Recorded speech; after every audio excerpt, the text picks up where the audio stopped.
मूक नाईकच्या दर्शकांनो, धर्मराज गायकवाडचा आपणास नमस्कार। नगर परिषदच्या उर्वरित 3 प्रभागाच्या मतदानाची घटका ही अवघ्या काही तासावर येऊन ठेपली आहे। प्रभाग क्रमांक 2 मध्ये काट्याची टक्कर आहे अशी फक्त अफवाच दिसून येत आहे। मुळात ही काट्याची टक्कर नसून बहुमताने डॉक्टर संजय बंग हे निवडून येणार आहेत अशी मतदारांमध्ये खुली चर्चा सुरू आहे। अटल कुटुंबियांचे सुईचे राजकारण हे सर्व जनतेला माहीतच आहे। अनेक वर्षापासून अटल परिवार हे राजकारणामध्ये सक्रिय असल्याचे दिसून येते, परंतु त्यांनी आजपर्यंत शहराच्या हिताच्या दृष्टीने कोणतेही विकास काम केल्याचे दिसून आले नाही। अटल काकांच्या राजकीय कारकिर्दीमध्ये बोटावर मोजण्या इतपतही विकास कामांची यादी त्यांच्याकडे आढळून येत नाही।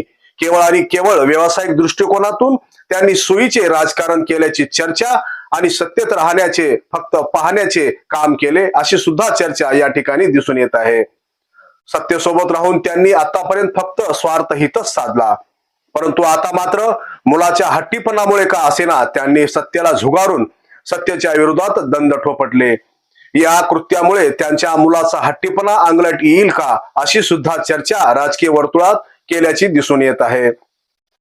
असो, काही हरकत नाही, परंतु मतदार राजा हा आता हुशार झालेला आहे। मतदारांनी यावेळी विकासात्मक दृष्टिकोन ठेवणारे, अभ्यासू, उच्च शिक्षित, सर्वांना सोबत घेऊन चालणारे शिक्षण सम्राट डॉक्टर संजय बंग यांना तरुणाईसह प्रतिष्ठित नागरिक, व्यापारी, महिलांनी तसेच प्रभाग क्रमांक 2 च्या मतदारांनी भरघोस मताने निवडून देऊन नगरपालिकेच्या सभागृहात पाठवण्याचा प्रण घेतला आहे।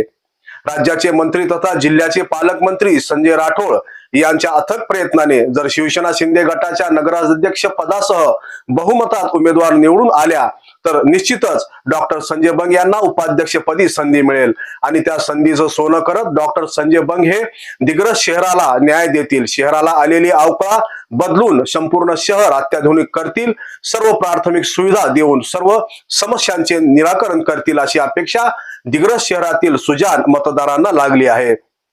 अशाच बातम्या पाहण्यासाठी, जनसामान्यांच्या हितासाठी, अडीअडचणीसाठी पाहत राहा मूक नाईक न्यूज चॅनल। सदैव आपल्या सोबत आहे। धन्यवाद।